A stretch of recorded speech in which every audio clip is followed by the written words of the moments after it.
تبارك الذي نزل الفرقان على عبده ليكون للعالمين نذيرا. الرحيم. الحمد لله وكفى وسلام على عباده الذين اصطفى. اما بعد، قال النبي صلى الله عليه وسلم: من تواضع لله رفعه الله، او كما قال علیہ الصلوۃ والتسلیم. بزرگان محترم اور عزیزان گرامی، اللہ تعالیٰ نے اپنے فضل سے، اپنے کرم سے ہمیں ایمان دیا اور ایمان والوں میں ہمیں شامل کیا. مومن کا دل اللہ تعالیٰ کی تجلیات کا محل ہوتا ہے. ایمان والا اس کا دل اللہ تعالیٰ کے تجلیات کے رہنے کی جگہ ہے. بسا اوقات اللہ کی رحمتیں جتنی خانہ کعبہ پر برستی ہیں، بسا اوقات مومن کے دل پر اس سے کہیں زیادہ اللہ کی رحمتیں برستی ہیں. ایک بزرگ گزرے ہیں، حضرت بایزید بستامی رحمۃ اللہ علیہ. ایک رات وہ مراقبہ کر رہے تھے. مراقبے میں ان کو ایسا معلوم ہوا کہ جیسے وہ عرش اعظم کے بالکل قریب پہنچ گئے اور عرش اعظم ہانپ رہا ہے. وہ عرش سے خطاب کرتے ہوئے کہنے لگے: اے عرش، تو ہمیں ہمارے محبوب رب کا پتہ بتا، اس لیے کہ ہم سے یہ بتایا گیا ہے الرحمن علی العرش استویٰ، رحمان عرش پر قائم ہے. تو ہمیں ہمارے محبوب رب کا پتہ بتا، وہ کہاں ہے. عرش میں سے یہ آواز آئی: اے بایزید، تمہیں یہ بتایا گیا ہے کہ رحمان عرش کے قریب ہے، اور ہمیں یہ بتایا گیا ہے کہ رحمان مومنوں کے دل کے قریب ہے. حضرت بایزید بستامی رحمۃ اللہ علیہ اس کی وجہ سے وجد میں آ گئے، خوشی کی وجہ سے جھوم گئے. حدیث قدسی کا مفہوم ہے: لا یسعنی الا قلب مومن، مجھے مومن کے دل کے علاوہ کوئی چیز سما نہیں سکتی. مومن کے دل کی کیا شان ہے کہ عرش جس کو نہ سما سکے، آسمان زمین جس کو نہ سما سکے، مومن کا دل کیسا ہے کہ اللہ تعالیٰ کو وہ سما لے. حدیث قدسی کا مفہوم ہے: لا یسعنی الا قلب مومن، مجھے مومن کے دل کے علاوہ کوئی چیز سما ہی نہیں سکتی. یہ شان مومن کے دل کی ہے. حضرت مولانا اشرف علی تھانوی رحمۃ اللہ علیہ اسی کو کبھی ایک شعر میں تعجب کے ساتھ پڑھا کرتے تھے. فرماتے تھے: پرتو حسنت نہ گنجد در زمین و آسماں، پرتو حسنت نہ گنجد در زمین و آسماں، در حریم سینہ حیرانم کے چوں جا کر دئی. اے اللہ، آسمان و زمین آپ کے حسن کے پرتوں کو سنبھال نہ سکے، سما نہ سکے، مومن کے سینے میں آپ نے کس طرح جگہ کر لی، میں حیرانی میں ہوں. تو مومن کا دل اس کی بڑی اونچی شان ہے، اللہ کے یہاں اس کی بڑی قدر ہے، خانہ کعبہ سے کہیں زیادہ قدر ہے. رسول پاک صلی اللہ علیہ وسلم نے ایک مرتبہ خانہ کعبہ کو مخاطب کر کے ارشاد فرمایا تھا: اے کعبے، تو اللہ کا گھر ہے، تجھے اللہ سے نسبت حاصل ہے، تو بیت اللہ کہلاتا ہے، لیکن ایک مومن کے دل کی قدر تجھ سے اللہ کے نزدیک تجھ سے کہیں زیادہ ہے. تو مومن کا دل اللہ کی تجلیات کا محل ہے. تو مومن کے دل کے اندر صفائی رہنی چاہیے. بادشاہ کا محل صاف ستھرا رہتا ہے. تو یہ دل، یہ قلب جو اللہ کی تجلیات کا محل ہے، یہ صاف ستھرا رہنا چاہیے. کوڑا کرکٹ اس میں نہ ہو، گندگی اس کے اندر نہ ہو. دل کو جو چیزیں گندا کرتی ہیں ان چیزوں سے دل مومن کا پاک و صاف رہنا چاہیے۔ بعض صفات وہ ہیں جس سے مومن کے دل کے اندر صفائی بڑھتی ہے، دل کے اندر نورانیت پیدا ہوتی ہے۔ بعض چیزیں وہ ہیں جس سے مومن کے دل میں گندگی ہوتی ہے اور میل کچیل اس کے اندر داخل ہوتا ہے۔ تو وہ چیزیں، وہ صفات جس کی وجہ سے مومن کے دل میں نورانیت بڑھتی ہے، صفائی بڑھتی ہے، ان میں سے ایک چیز تواضع ہے۔ اور مومن کے دل کو گندا کرنے والی جو چیزیں ہیں ان میں تکبر ہے۔ مومن کو ایسی تمام چیزوں سے جو اس کے دل کو میلا کچیلا کریں، گندا کریں، ناپاک کریں، اپنے دل کو ان سب چیزوں سے پاک و صاف رکھنا چاہیے۔ اور وہ صفات جس سے مومن کے دل میں صفائی ہو، نورانیت پیدا ہو، ان سے اپنے دل کو آراستہ پیراستہ کرنا چاہیے۔ تو تواضع یہ بھی انہی اچھی صفات میں سے ہے جو اللہ کو محبوب اور پسند ہے۔ اور جس مومن کے دل کے اندر یہ بات پیدا ہوتی ہے تو اس مومن کا دل بہت صاف ستھرا ہوتا ہے، اللہ کے نزدیک اس کی مقبولیت ہوتی ہے۔ اور تواضع کی برکت سے اللہ تعالی مومن کے درجے میں اضافہ کرتا ہے، اس کے مرتبے میں اضافہ کرتا ہے۔ حدیث پاک کے اندر آتا ہے، من تواضع للہ رفعہ اللہ، جو اللہ کے لیے تواضع کرتا ہے اللہ تعالیٰ اس کو سر بلندی عطا کرتا ہے، عزت دیتا ہے، اس کے مقام کو بلند کرتا ہے۔ تواضع کی بنیاد پر مومن کا درجہ بلند ہوتا ہے، اس کا رتبہ بلند ہوتا ہے۔ اور تکبر کی وجہ سے انسان پستی میں چلا جاتا ہے، ذلت کے گڑھے کے اندر چلا جاتا ہے۔ تواضع کا خلاصہ یہ ہے کہ انسان اپنے آپ کو بے حیثیت سمجھے، اپنے آپ کو یہ سمجھے کہ میں اپنی ذات کے اعتبار سے جو بے حیثیت ہوں، کم تر ہوں، میرا اس کوئی مقام نہیں ہے۔ ہاں، اللہ اپنے فضل سے جو نعمتیں دے دے وہ اس کا کرم ہے۔ رسول پاک صلی اللہ علیہ وسلم نے ارشاد فرمایا، انا سید ولد آدم ولا فخر، میں اولاد آدم کا سردار ہوں، فخر کی کوئی بات نہیں، میرے رب نے مجھ کو ایسا بنا دیا۔ رسول پاک صلی اللہ علیہ وسلم نے جب مکہ معظمہ فتح کیا، 10,000 صحابہ آپ کے ساتھ ہیں، مکہ معظمہ میں فاتحانہ شان سے آپ داخل ہو رہے ہیں۔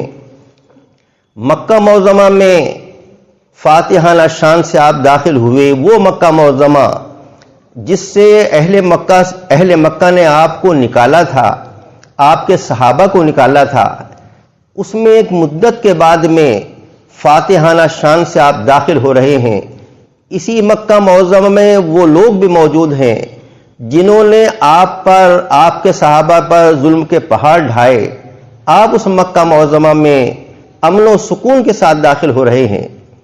مکہ معظمہ فتح ہو گیا، آپ فاتحانہ شان سے داخل ہو رہے ہیں، تو آپ کی اگر کوئی اور ہوتا، اور بادشاہ ہوتا، تو اس کا سر اٹھا ہوا ہوتا، سینہ تنا ہوا ہوتا، اور اس کی زبان سے کس طرح کے جملے نکل رہے ہوتے۔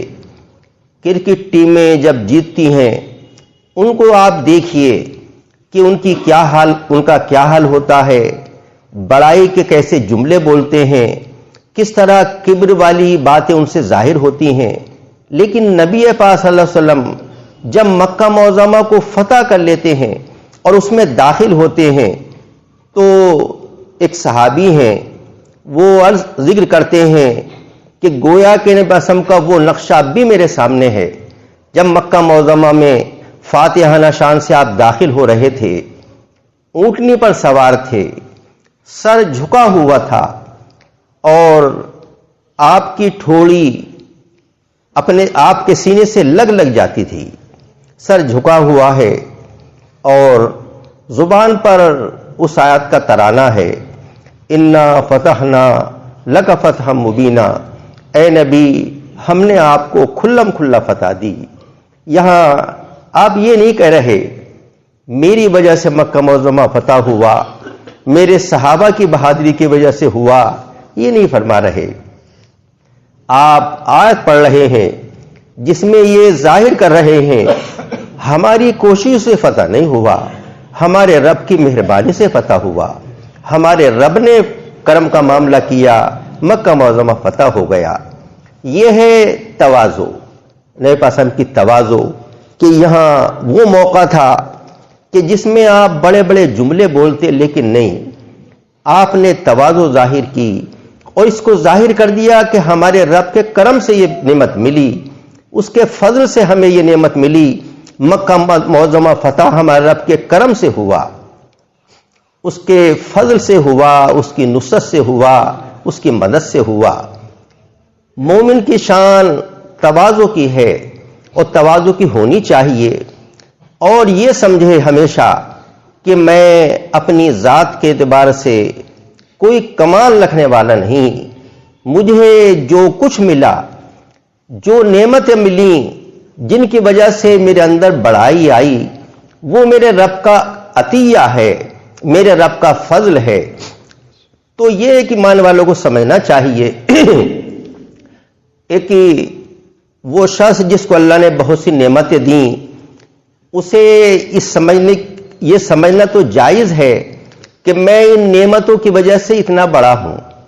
اللہ نے کسی کو وزارت دے دی، کسی کو منسٹری دے دی، کسی کو اللہ نے بادشاہ بنا دیا، تو وہ اپنے آپ کو بادشاہ سمجھ سکتا ہے، جائز ہے، بادشاہ ہے، لیکن اس کے اندر تواضع کی بات یہ ہے کہ وہ یہ سوچے کہ یہ جو نعمت ملی اس میں میرا کمال کچھ نہیں، میرا دخل کچھ بھی نہیں، میرے رب کی عطا ہے، میرے رب نے مجھے بادشاہ بنا دیا، میرے رب نے مجھ کو منسٹر بنا دیا، میرے رب نے مجھ کو وزیر بنا دیا۔ ایک انسان جس کو اللہ نے اچھا کاروبار دیا اور صاحب مال بنا دیا، تو یہ سمجھے کہ یہ سب میرے رب کی عطا ہے، اس کا فضل ہے، اس کے فضل سے میں صاحب مال بنا۔ مال کے اعتبار سے وہ اپنے آپ کو بڑا سمجھے، یہ جائز ہے، لیکن اس کی وجہ سے کسی کو حقیر سمجھنے لگے، اس کی اجازت نہیں ہے۔ تکبر یہ کہلاتا ہے کہ انسان اپنے آپ کو بڑا سمجھے، اپنے مقابلے میں دوسروں کو گھٹیا اور ذلیل سمجھے، یہ تکبر کا خلاصہ ہے۔ لیکن کوئی کسی اعتبار سے بڑا ہے تو وہ اپنے آپ کو بڑا سمجھے گا، سمجھنا جائز ہے۔ دو بھائی ہیں، ایک بھائی عمر میں بڑا ہے، ایک عمر میں چھوٹا ہے، تو بڑا بھائی اپنا کو بڑا تو کہے گا عمر کے اعتبار سے، لیکن تکبر کرنا جائز نہیں ہے کہ اپنے آپ کو بڑا سمجھے، چھوٹے بھائی کو ذلیل اور حقیر سمجھے، یہ تکبر ہو جائے گا۔ تکبر کو خلاصہ یہ ہوتا ہے، اس لیے کہ اللہ تعالیٰ جب کسی کو نعمت دے تو وہ ان نعمتوں پر اللہ کا شکر کرے اور یہ سمجھے کہ یہ نعمتیں میرے کمال کا نتیجہ نہیں ہے، ذاتی کمال نہیں ہے، میرے رب کی عطا ہے، میرے رب کا عطیہ ہے، میرے رب کا فضل ہے۔ یہ ایک ایمان والے کو سمجھنا ضروری ہے، اور کبھی اپنے اندر کبر پیدا نہ کرے، تکبر پیدا نہ کرے۔ تکبر جب انسان کے اندر آتا ہے تو پھر وہ زوال کی طرف کو جاتا ہے، اور خطرہ اس بات کا ہوتا ہے کہیں یہ پست و ذلیل اور حقیر نہ ہو جائے۔ ابلیس جسے اللہ نے بہت بڑی نعمتیں دی تھیں اور زمین کا وہ بادشاہ تھا، اللہ نے اس کی عبادت کی وجہ سے آسمانوں پہ اس کو بلایا، آسمانوں کی سیر کی اجازت دی، فرشتوں میں وہ رہنے لگا، آگ سے پیدا تھا، ناری تھا، لیکن اللہ نے نورانی فرشتوں میں رہنے کی اجازت دے دی، آسمانوں پر سیر کرتا، فرشتوں کی مجلس میں رہتا، فرشتوں کو اللہ کی معرفت کی باتیں بتاتا اور معرفت کے سلسلے میں تقریریں کرتا فرشتوں کی مجلس میں، یہ شان اس کی تھی۔ لیکن اس نے تکبر کیا، اپنے آپ کو بڑا سمجھا، اپنی ذات کے اعتبار سے اپنے اندر کمال ظاہر کیا اور راندہ درگاہ ہو گیا۔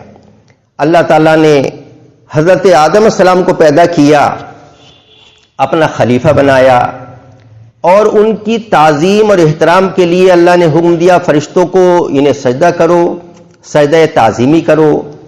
سب فرشتوں نے سجدہ کیا، آدم السلام کی تعظیم کی کیونکہ اللہ کے خلیفہ بننے جا رہے تھے۔ ابلیس وہاں موجود تھا، اسے بھی حکم ہوا کہ یہ سجدہ کرے، لیکن اس نے تکبر کیا، سجدہ نہیں کیا، حکم اللہ کا تھا اور یہ کھڑا رہ گیا۔ اب اللہ نے تعالی اس سے معلوم کیا، اے ابلیس جب ہم نے کہا تھا کہ تو سجدہ کر، کیوں نہیں کیا تو نے؟ کیا وجہ پیش آئی؟ تو اس وقت اس کو اللہ کے سامنے توبہ کرنی چاہیے تھی، غلطی ہو گئی، اے اللہ معاف کر دیجئے۔ ایسے نہیں، کبر اس کے دل کے اندر بھرا ہوا تھا، تکبر اس کے اندر بھرا ہوا تھا۔ اس نے تکبر والا جملہ بولا، کہنے لگا انا خیر منہ خلقتنی من نار وخلقتہ من طین، اے اللہ میں آدم سے افضل ہوں، یہ بات کہی۔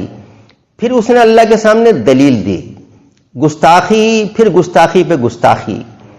ایک تو جرم کیا اور اس پر دلیری، کہنے لگا اے اللہ دیکھیے، دلیل دیکھیے کہ آپ نے مجھے آگ سے پیدا کیا، آدم کو خاک سے پیدا کیا، اور میں افضل چیز سے پیدا ہوں آگ سے، آگ خاک کے مقابلے میں افضل ہے، تو میں افضل چیز سے پیدا اور آدم السلام مفضول و گھٹیا چیز سے پیدا، اور نتیجہ ظاہر ہے، جو افضل چیز سے پیدا وہ افضل، جو گھٹیا چیز سے پیدا وہ گھٹیا۔ تو اس کا منشا یہ تھا کہ اللہ آپ غور تو کیجئے، نظر ثانی کیجئے کہ آپ نے مجھے کیوں حکم دیا کہ میں آدم کو سجدہ کروں، آدم مجھے سجدہ کرتے کہ میں افضل چیز سے پیدا ہوں۔ اللہ کے سامنے اس نے یہ دلائل دینے شروع کیے اور تکبر سے بھرے ہوئے جملے بولے۔ اللہ کا غضب اور زیادہ جوش میں آیا، یہ بڑا بننا چاہ رہا تھا، اللہ نے ذلیل و حقیر کر دیا، پست کر دیا، اور کہا فخرج منہا فإنک رجیم وإن علیک لعنتی الی یوم الدین، تو یہاں سے نکل، تو مردود ہو چکا اور میری لعنت تجھ پر قیامت تک برستی رہے گی۔ ہزارہا برس اس نے عبادت کی، تکبر کی وجہ سے وہ راندہ درگاہ ہوا، ذلیل ہوا، بڑا بننا چاہ رہا تھا، اللہ نے چھوٹا کر دیا۔ تواضع جب کسی کے اندر ہوتی ہے اللہ عزت دیتا ہے، سر بلندی عطا کرتا ہے۔ ہمارے اکابر کے واقعات آپ سنتے ہی رہتے ہیں، حضرات علماء دیوبند کے اور دوسرے ہمارے اکابر کے واقعات ہمارے سامنے آتے رہتے ہیں۔ ان کے اندر باوجود بڑے کامل ہونے کے تواضع انتہائی درجے کی تھی۔ حضرت مولانا قاسم نانوتوی رحمۃ اللہ علیہ جو دارالعلوم دیوبند کے بانی ہیں، اللہ نے بہت بڑی ان کو عزت دی تھی، بڑے علم والے تھے، بڑے تقوی والے تھے، بہت زیادہ ذہین تھے لیکن تواضع کا حال یہ کہ ایک معمولی سا کرتا پہنے رہتے تھے، ایک معمولی سا تہمت باندھے رہتے تھے بس، اور کوئی باہر سے آنے والا انہیں اگر دیکھتا تو یہ نہیں سمجھتا کہ بہت بڑے عالم ہوں گے۔ ایک مرتبہ جب ان کی گرفتاری کے وارنٹ جاری ہو گئے تھے، شاملی کے میدان میں انگریز سے جہاد کیا آپ نے بھی، آپ کے ساتھیوں نے، تو انگریز حکام کی طرف سے ان حضرات کی گرفتاری کے وارنٹ جاری ہو گئے تھے۔ حضرت نانوتوی احمد کی گرفتاری کے وارنٹ جاری تھے، آپ چھتے کی مسجد میں تھے اور اسی سادہ لباس میں تھے، اور اتفاق سے مسجد میں صفائی کر رہے تھے۔ آفیسر انگریز آ گیا، اسے کسی نے بتایا کہ مولانا قاسم وہاں پر ہے، وہ آیا، اس کے پاس وارنٹ تھا، اس میں لکھا ہوا تھا مولانا محمد قاسم نانوتوی کو گرفتار کیا جائے۔ آ گیا تو اس کے ذہن میں یہ تھا کہ مولانا قاسم نانوتوی تو بہت لمبے چوڑے آدمی ہوں گے، جبے قبے میں رہتے ہوں گے اور بڑی شان سے رہتے ہوں گے، بڑے عالم ہیں۔ اس کے ذہن میں یہ بات آئی نہیں کہ یہ جو صحن میں مسجد کے ہے یہ مولانا قاسم نانوتوی ہوں گے۔ سوچا یہ کوئی مسجد کے صفائی کرمچاری ہوں گے، مؤذن وغیرہ، تو آ کے مولانا قاسم سے ہی معلوم کر لیا کہ مولانا قاسم کہاں ہیں۔ تو آپ نے اپنے آپ کو ظاہر بھی نہیں کرنا چاہا، ظاہر کرتے گرفتار ہو جاتے، اور جھوٹ بولنا بھی پسند نہیں کیا، بس ایک قدم ذرا پیچھے کو ہٹ گئے اور فرمایا ابھی تو یہیں تھے. اس جگہ کی طرف اشارہ کیا کہ ابھی تو یہیں تھے. اس نے سمجھا کہ ابھی یہیں تھے, ادھر ادھر کو چلے گئے. تو جلدی سے وہ تلاش کے لیے نکلا, اتنے حضرت مولانا چھپ گئے. تو بہت بڑے عالم نہیں علامہ, بہت بڑے ولی اللہ اور بہت بڑے علم والے, بڑے ذہین, لیکن تواضع کی وجہ سے شان یہ ہے کہ کوئی جلدی سے انہیں دیکھ کر عالم میں نہیں سمجھتا تھا کہ یہ بڑے عالم ہوں گے. یہی شان ہمارے بزرگوں کی اور خصوصاً علماء دارالعلوم کی رہی. حضرت مولانا محمود حسن شیخ الہند رحمۃ اللہ علیہ, جنہوں نے انگریز کے خلاف بڑی تحریک چلائی. اجمیر میں اس زمانے میں ایک عالم رہتے تھے, مولانا معین الدین صاحب اجمیری. انہوں نے حضرت شیخ الہند رحمۃ اللہ کی شہرت سنی. ان کے دل کے اندر یہ خواہش پیدا ہوئی کہ میں ان سے ملاقات تو کم سے کم کر لوں جو اتنا بڑا کام کر رہے ہیں. وہاں سے آئے سفر کر کے اور حضرت کے گھر پر پہنچے. دستک دی تو ایک شخص نکل کر آئے جو بنیان پہنے ہوئے تھے اور جو تہبند باندھے ہوئے تھے. آئے, کہا کہ اس میں کس سے ملاقات کرنی, کہ مجھے مولانا محمود حسن شیخ الہند سے ملاقات کرنی ہے. کہ اچھا آپ تشریف رکھیے. انہیں بٹھایا, پانی لے کر آئے. انہوں نے پانی پیا. کہنے لگے کہ آپ مولانا کو جلدی اطلاع کر دیجئے, اس لیے مجھے ملاقات کرنی ہے اور پھر جانا بھی ہے, کہ آپ تشریف رکھیے. پانی پلایا. تھوڑی دیر میں کھانا لے آئے اور کہا آپ سفر سے تشریف لائیں, پہلے کھانا کھائیے. انہوں نے کہا کہ بھائی میں کہہ رہا ہوں کہ مولانا کو بلائیے, شیخ صاحب کو بلائیے, اور آپ یہ چیزیں کر رہے ہیں. میں کھانا کھانے نہیں آیا, آپ ان کو بلائیے, مجھے ملاقات کرنی ہے. کہ آپ کھانا کھائیے, ملاقات بھی ان سے ہو جائے گی. کھانا کھایا اور کھانا کھا کے پھر حاضر خدمت ہو گئے. تو وہ ناراض ہونا شروع ہو گئے کہ میں آپ سے بار بار کہہ رہا ہوں حضرت شیخ الہند سے مجھے ملاقات کرنی ہے اور آپ ملاقات نہیں کر رہے, آپ اس میں پانی پلانے میں, کھانا کھلانے میں لگے ہوئے ہو. ناراض ہونے لگے. اب حضرت شیخ الہند رحمۃ اللہ نے اپنے آپ کو ظاہر کیا کہ مولانا یہاں کوئی شیخ الہند تو ہے نہیں, ہاں محمود الحسن مجھے ہی کہتے ہیں. اور یہ ہے تواضع کا حال ہمارے بزرگوں کے. تو انہوں نے تواضع کی, اللہ نے ان کو سر بلندی عطا کی, اونچا مقام عطا کیا. ایک بزرگ گزرے ہیں حضرت سید احمد کبیر رحمۃ اللہ علیہ, بہت بڑے اپنے وقت کے بزرگ تھے, بہت بڑے عالم تھے, محدث تھے. ان کا یہ واقعہ مشہور ہے کہ حج کی ان کو تمنا تھی, حسن کی روضہ اطہر کی زیارت کی بڑی چاہت تھی. اللہ نے موقع نصیب کیا. ہمارے زمانے میں تو ہوائی جہاز سے پہنچ جاتے ہیں, اس زمانے میں تو بڑی دشواریاں تھیں. اونٹوں سے پہنچ جاتے تھے, پیدل چل کے جاتے تھے. اللہ تعالیٰ نے پہنچا دیا, حج کیا. حج کرنے کے بعد پھر مدینہ منورہ روضہ کی حاضری کے لیے حاضر ہوئے. جب وہاں پر پہنچے, چونکہ خود سید تھے اور رسول اللہ صلی اللہ علیہ وسلم کی اولاد میں تھے, تو وہاں جا کر اسی انداز سے سلام کیا روضہ اطہر پر. السلام علیکہ یا جدی, نانا جان آپ کو سلام ہو. تو روضہ اطہر سے آواز آئی جس کو اوروں نے بھی سنا, وعلیکم السلام یا ولدی, میرے بیٹے تمہیں بھی سلام ہو. اس کے بعد میں پھر انہوں نے والہن انداز میں 2 شعر پڑھے جن کا خلاصہ یہ تھا, حضور جب میں دور رہتا تھا اپنی روح کو بھیجتا تھا, وہ حاضر دربار میں حاضر ہوتی تھی. حضور بڑی چاہتوں کے بعد میں اب میری حاضری جسم کے ساتھ ہوئی ہے اور میرا دل چاہ رہا ہے, میری چاہت اور خواہش یہ ہے کہ آپ کا دست گرامی نکلے, میں اس کو بوسہ دوں. تو لوگوں نے دیکھا روضہ اطہر کی دیوار پھٹی, ہاتھ نکلا اور حضرت سید احمد کبیر رحمۃ اللہ نے اس کو بوسہ دیا اور پھر ہاتھ واپس چلا گیا. تو یہ حضرت سید احمد کبیر رحمۃ اللہ علیہ اتنے بڑے بزرگ اور اتنے بڑے ولی اللہ کہ ان کے ساتھ وہ واقعہ پیش آیا جو دنیا میں کسی کے ساتھ پیش نہ آیا ہو. ہمارے حضرت مولانا حسین مدنی رحمۃ اللہ علیہ نوجوان تھے اور ایک زمانے تک حضرت نے حرم پاک میں درس بھی دیا ہے.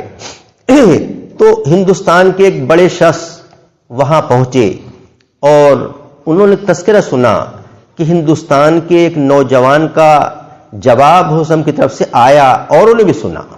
اب ان کے دل کو بڑی خوشی ہوئی، ان ہندوستان کے نوجوان کے بارے میں یہ ہے، وہ تلاش کرنے میں لگ گئے۔ معلوم ہوا حضرت مولانا حسین مدنی کے ساتھ یہ واقعہ ہوا کہ جب وہ روضہ تھر پہ حاضر ہوئے، انہوں نے سلام کیا تو اس کا جواب آیا اور اس کو اوروں نے بھی سنا۔ یہ رتبہ بلند ملا جس کو مل گیا، ہر مدعی کے واسطے دارو رسن کہاں، جس کو اللہ یہ مقام دینا چاہے وہ دے دیتا ہے، اور متواضع جو ہوتا ہے، تواضع کرنے والا جو ہوتا ہے، یہ نعمت اللہ اس کو بہت دیتا ہے۔ حضرت سید احمد کبیر رحمۃ اللہ علیہ کے سامنے یہ واقعہ ہوا، اس کے بعد میں پھر یہ واقعہ پیش آیا جس سے تواضع ان کی ظاہر ہوتی ہے۔ اتنے بڑے بزرگ لیکن تواضع کیسی کہ حیوانات سے اپنے آپ کو کم سمجھ رہے ہیں۔ ایک مرتبہ برسات کے زمانے میں کھیت میں چل رہے تھے، ڈول کے اوپر، پگڈنڈی کے اوپر، تو وہ چل رہے تھے، سامنے سے کتا آ گیا۔ اب وہ جو ڈول تھی، پگڈنڈی اتنی تھی کہ ایک ہی پار ہو سکتا تھا، تو ادھر یہ ٹھہر گئے، ادھر کتا ٹھہر گیا۔ حضرت نے اس سے کہا کہ تو نیچے اتر جا، یعنی کیچڑ میں اتر جا تاکہ میں اس کو پار کر لوں۔ اللہ نے اس کو زبان دی اور وہ بولنے لگا، حضرت مجھے کیوں فرما رہے ہیں کہ میں اس پہ کیچڑ میں اتر جاؤں، آپ کیوں نہیں اتر جاتے؟ تو آپ نے کہا بھائی تجھ میں اور مجھ میں فرق ہے، فرق یہ ہے میں انسان ہوں، مکلف ہوں، مجھے اللہ کی طرف سے نماز کا بھی حکم ہے۔ اگر میں کیچڑ میں اتر گیا میرے کپڑے ناپاک ہو جائیں گے، دھونے میں دیر لگے گی، نماز میں خلل پڑ سکتا ہے، اس لیے میں تجھ سے کہہ رہا ہوں تو جانور ہے، مکلف نہیں احکام کا، تو اگر تیرا جسم گندا بھی ہو گیا تو تیرے لیے کوئی دقت کی بات نہیں، نماز نہیں پڑھنی، مجھے نماز پڑھنی ہے، میں اتروں گا میرے کپڑے گندے ہو جائیں گے، ناپاک ہو جائیں گے۔ اس کتے نے کہا حضرت آپ تو اللہ کے ولی ہیں اور اولیاء اللہ بڑا ایثار کرنے والے ہوتے ہیں، تو آپ یہاں ایثار کیوں نہیں کر دیتے، آپ کیوں نہیں اتر جاتے؟ اور یہ بات جو آپ فرما رہے ہیں کہ کپڑے گندے ہو جائیں گے، تو بات یہ ہے اگر آپ کے کپڑے گندے ہو گئے دھونے سے پاک ہو جائیں گے آسانی سے، لیکن میں اتر گیا اور آپ نہیں اترے، آپ کے ذہن میں یہ آئے گا کہ میں اس سے افضل ہوں، اس سے بہتر ہوں، تو آپ کا دل بڑائی اور تکبر سے گندا ہو جائے گا، اس کے دھونے کی شکل نہیں ہوگی، کپڑے دھل جائیں گے، دل نہیں دھل پائے گا۔ بس اس کی یہ بات سننا تھا اور فوراً کیچڑ میں اتر گئے اور اس جانور کو راستہ دے دیا۔ اتنے بڑے اللہ کے بزرگ، لیکن تواضع کا یہ عالم کہ اس وقت اس جانور سے بھی اپنے آپ کو کم سمجھ کے اس کو راستہ دے رہے ہیں۔ ہمارے بزرگوں کا ایسا ہی حال رہا۔ حضرت مولانا شفیع تھانوی رحمۃ اللہ فرماتے ہیں کہ میں تمام مسلمانوں کو اپنے سے افضل سمجھتا ہوں، سب مسلمانوں کو گناہگار ہوں یا نیکوکار ہوں سب کو اپنے سے افضل سمجھتا ہوں، اس لیے کہ اعتبار تو خاتمے کا ہے، خاتمہ جب ہوگا جب پتہ چلے گا کہ کس کا ٹھیک ہوا کس کا ٹھیک نہ ہوا، کس کا انجام اچھا ہوا کس کا انجام اچھا نہیں ہوا، یہ تو مرنے کے بعد پتہ چلے گا۔ تو تمام مسلمانوں کو میں اپنے سے فی الحال بھی افضل سمجھتا ہوں، اچھا سمجھتا ہوں۔ حضرت تھانوی رحمۃ اللہ وہ ہمارے بزرگ گزرے ہیں جو خود یوں فرماتے ہیں، بالغ ہونے کے بعد میں مجھے یاد نہیں کہ میں نے کبھی کوئی گناہ کیا ہو۔ اور جب دارالعلوم میں تشریف لائے تھے داخلے کے لیے تو دارالعلوم میں داخلے بند ہو گئے تھے۔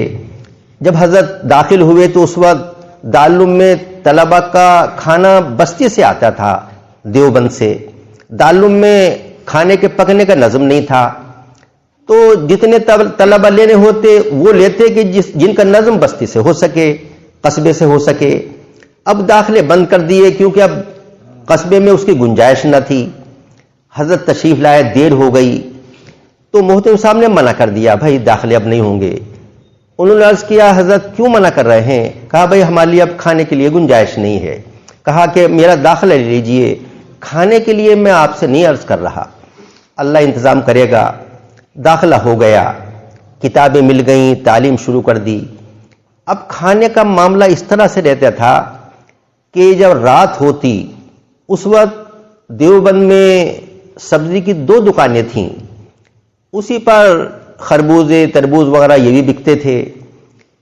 تو حضرت اس وقت جب وہ دکان بند کر کے چلے جاتے اور مارکیٹ میں بھی لوگ نہ رہتے اور کوئی دیکھنے والا نہ ہوتا، رات کے کچھ حصے میں جا کر وہاں تشریف فرما ہوتے اور تربوز کے جو ہے بکل ملتے، خربوزوں کے بکل ملتے، وہ اٹھا کے لے آتے اور اٹھا کے لا کر اس کو اچھی طرح سے پاک کر لیتے اور پھر اس کو کھا لیتے. اور 24 گھنٹے کا کھانا بس یہ ہوتا. اس طرح سے پورا سال گزارا. یہ ہے حضرت مولانا شاہ ولی تھانوی رحمۃ اللہ علیہ جو فرماتے ہیں کہ مجھے یاد نہیں بالغ ہونے کے بعد میں نے کبھی گناہ کیا ہو، لیکن تواضع کا یہ عالم ہے کہ آپ فرماتے ہیں کہ میں سارے مسلمانوں کو اپنے سے افضل سمجھتا ہوں. من تواضع للہ رفعہ اللہ، جو اللہ کے لیے تواضع کرتا ہے اللہ اسے سربلندی عطا فرماتا ہے. حضرت تھانوی رحمۃ اللہ علیہ جب فارغ ہوئے تھے اور دستار بندی ہو رہی تھی، حضرت مولانا یعقوب صاحب رحمۃ اللہ علیہ ان کے بڑے استاذوں میں تھے. تو حضرت تھانوی رحمۃ اللہ علیہ نے استاد سے فرمایا حضرت ہم کسی قابل تو ہے نہیں، دستار بندی کیوں ہماری ہو رہی، یعنی ہم اس لائق نہیں کہ ہماری دستار بندی ہو. حضرت نے فرمایا کہ ہم دستار بندی کریں گے اور یہ بھی اعلان کریں گے کہ جو جس فن میں ان سے مقابلہ کرنا چاہے مقابلہ کر لے. یہ استاد فرما رہے ہیں حسن ظن رکھتے ہوئے، اور فرمایا اشرف علی تم جہاں ہوگے بس تم نظر آؤ گے، یہ ان کا مقام. لیکن تواضع کا یہ حال، فرماتے ہیں میں سارے مسلمانوں سے اپنے آپ کو سب سے گھٹیا مفضول سمجھتا ہوں اور سارے مسلمانوں کو اپنے سے افضل سمجھتا ہوں. من تواضع للہ رفعہ اللہ، جو اللہ کے لیے تواضع کرتا ہے اللہ کا وعدہ ہے اسے سربلندی ملتی ہے، عزت ملتی ہے، اللہ اس کا مقام بلند کرتا ہے، اللہ کی بارگاہ میں وہ محبوب مقبول بھی بن جاتا ہے. تو ہمیں چاہیے وہ صفات جن سے دل نورانی ہوتا ہے اور دل اللہ کی بارگاہ میں مقبولیت رکھتا ہے، ان صفات میں سے کہ یہ تواضع کی صفت بھی ہے، ہمیں اپنے اندر پیدا کرنا چاہیے اور تکبر سے اپنے آپ کو بچانا چاہیے. یہ بری صفات نکلتی ہیں توبہ کے ذریعے سے اور ذکر کی برکت سے. جب انسان ذکر کرتا رہتا ہے تو دل میں نورانیت پیدا ہوتی ہے اور یہ جو بری صفات ہیں ایک ایک کر کے آہستہ آہستہ سب دل سے نکل جاتی ہیں. اس لیے ہمیں توبہ استغفار کا بھی اہتمام کرنا چاہیے، اللہ کے ذکر کا بھی اہتمام کرنا چاہیے. اور یہ 12 تسبیحات جو ضرب کے ساتھ کرائی جاتی ہیں اس کا بھی بہت بڑا فائدہ ہے جو اکابر فرماتے ہیں. ان کی وجہ سے دل میں نرمی بھی پیدا ہوتی ہے، دل کی سختی بھی دور ہوتی ہے، دل کے اندر نورانیت بھی پیدا ہوتی ہے. ہمارے اکابر اکثر مشائخ چشت ان تسبیحات کو کرتے رہے ہیں. تو یہ 12 تسبیحات ہیں، ان کی تفصیل اور ترکیب میں پھر عرض کیے دیتا ہوں. 200 مرتبہ تو لا الہ پڑھا جاتا ہے ضرب کے ساتھ، اور 400 مرتبہ الا اللہ پڑھا جاتا ہے ضرب کے ساتھ، اور 600 مرتبہ اللہ اللہ 2 ضربوں کے ساتھ پڑھا جاتا ہے. تو یہ 12 تسبیحات ہو گئیں. لا الہ جب پڑھیں تو اس کی شکل یہ ہے، بیٹھنے میں چاہے تو اس طرح بیٹھیں جیسے چہار زانو بیٹھتے ہیں، یا جیسے اتحیات میں بیٹھتے ہیں، جس طرح سہولت اس طرح سے بیٹھ جائیں، اور سر ذرا سامنے کو جھکائیں، دل بائیں پسلی کے نیچے ہے اس کے سامنے جھکائیں، اور پھر لا الہ کہیں اس طرح سے کہ لا الہ، سانس کھینچیں اور داہنی طرف کو لے چلیں اور یہاں کے سانس توڑ دیں. تصور یہ کریں کہ میں نے اپنے دل سے ساری چیزیں نکال کے پیچھے کو پھینک دیں، غیر اللہ کو دل سے نکال کے پیچھے کو پھینک دیا. جب لا الہ کہیں تصور یہ ہو، اور جب الا اللہ کہنا ہو تو دوسرا سانس بھریں اور پھر آہستہ سے دل پہ ضرب لگائیں. الا اللہ، تصور یہ ہے کہ بس اللہ کی محبت کو دل میں بھرا، اور اللہ کے علاوہ ساری چیزیں نکال کے پہلی باہر کو پیچھے کو پھینک دیں. تو لا الہ اس طرح سے ضرب کے ساتھ ہوگا، لا الہ الا اللہ، اس طرح سے 200 مرتبہ پڑھا جاتا ہے اور 400 مرتبہ الا اللہ پڑھا جاتا ہے ضرب کے ساتھ. اس میں گردن نہیں گھمانی، صرف الا اللہ میں، بلکہ سر جیسے اوپر کو ہے ایسی دل پہ زل لگائے، الا اللہ الا اللہ الا اللہ، اس طرح سے تصور یہ کرے کہ بس اللہ کی محبت کو دل میں بھر رہا ہوں. اور جب اللہ اللہ 600 مرتبہ پڑھے تو اس میں 2 ضربیں لگنی اور اس میں بھی گردن نہیں گھومنی بلکہ سر اوپر نیچے کو ہونا ہے، اس طرح سے اللہ اللہ اللہ اللہ. جب ہو کہے تو اوپر کر لے، پھر دوبارہ اللہ کی ضرب لگ جائے گی. تو اس میں 2 ضربیں ہوں گی. اور جب اطمینان فرصت سے کریں تو اس میں ایسا کر لیں کہ شروع میں کچھ ایصال ثواب اپنے مشائخ طریقت کو کر لیں، اپنے سلسلے کے تمام بزرگوں کو کچھ ثواب پہنچا دیں اور پھر دعا مانگ لیں. ہلکا پھلکا عمل یہ ہے کہ جو ہے 3 مرتبہ الحمد شریف اور 12 مرتبہ قل هو اللہ شریف اور شروع میں اور آخر میں 3 مرتبہ درود شریف پڑھ لیں اور اس کا ثواب اپنے سلسلے کے تمام بزرگوں کو بخش دیں. یہاں سے لے کے حسن تک جتنے بزرگ ہیں سب کو ثواب پہنچائیں. اور ہمارے جو مشائخ طریقت ہیں وہ 4 سلسلے کے بزرگ ہیں. 4 سلسلے ہیں: قادریہ جو حضرت مولانا حضرت شیخ عبد القادر جیلانی چلا، اور چشتیہ جو حضرت مولانا معین الدین چشتی اجمیری سے چلا، نقشبندیہ خواجہ بہاؤالدین نقشبند سے چلا، اور سہروردیہ جو حضرت شیخ شہاب الدین سہرورد رحمۃ اللہ سے چلا. سہروردی بزرگ ہمارے یہاں حضرت شاہ ولایت ہیں، اور چشتی بزرگ ہمارے یہاں بڑے 3 ہیں: حضرت شاہ عز الدین، حضرت شاہ عبد الہادی، حضرت شاہ عبد الباری. اور بھی یہاں ہمارے چشتی بزرگ ہیں. ہمارا سلسلے میں جو آتے ہیں یہ 3 بزرگ ہیں. تو ہمارا سلسلہ حضرت مدنی رحمۃ اللہ کو، حضرت حاجی صاحب کو 4 سلسلوں میں اجازت تھی، چشتی میں بھی، نقشبندی میں بھی، قادری میں بھی، سہروردی میں بھی. تو انہوں نے حضرت مدنی کو 4 سلسلے میں بیعت کیا اور اجازت دی. حضرت مدنی نے ہمارے حضرت شاہ صاحب کو 4 سلسلے میں بیعت کیا اور اجازت دی. حضرت شاہ صاحب نے ہمیں بھی 4 سلسلے میں بیعت کیا اور 4 سلسلے میں اجازت دی. تو ہمارے تو 4 سلسلے ہمارے مشائخ طریقت میں شامل ہیں. اس لیے جب یہ پڑھیں تو یہ نیت کر لیں کہ اللہ اس کا ثواب میں اپنے سلسلے کے تمام بزرگوں کو بخش رہا ہوں. اور اس کے بعد دعا کر لے، اے اللہ ان کی برکت سے مجھے اپنی سچی محبت عطا کر، میرے دل میں اپنی معرفت کا نور پیدا کر. یہ دعا مانگ کے پھر ذکر شروع کرے اور درمیان میں کہیں کہیں 20-30 مرتبہ کے بعد میں سیدنا و مولانا محمد رسول اللہ صلی اللہ علیہ وسلم کہتا رہے. تصور یہ کرے کہ جتنی نعمتیں ملی حسن کے طفیل میں ملی، میں یہ درود شریف تحفے کے طور سے، ہدیے کے طور سے بھیج رہا ہوں شکریہ میں. تو کہیں کہیں پورے ذکر میں لا اللہ والے میں بھی، الا اللہ والے میں، اللہ اللہ والے میں بھی شروع سے آخر تک 20-30-40 مرتبہ کے بعد یہ درود شریف پڑھتا رہے. اور ایسے ہی کہیں کہیں اللہ حاضری، اللہ ناظری، اللہ مائی، یہ بھی اللہ کا دھیان بڑھانے کے لیے پڑھتا رہے. کہیں درود شریف، کہیں یہ پورے ذکر میں یہ ایک زیادہ اچھی شکل ہوتی ہے. اس وقت تو یہ 3 تسبیح کرا دی جاتی ہیں، ایک لا الہ الا اللہ کی ہلکے پھلکے انداز میں، ایک الا اللہ کی، ایک اللہ اللہ کی. اور باقی جو حضرات اس کو پوری تسبیح کرنا چاہیں 12 بھی کر سکتے ہیں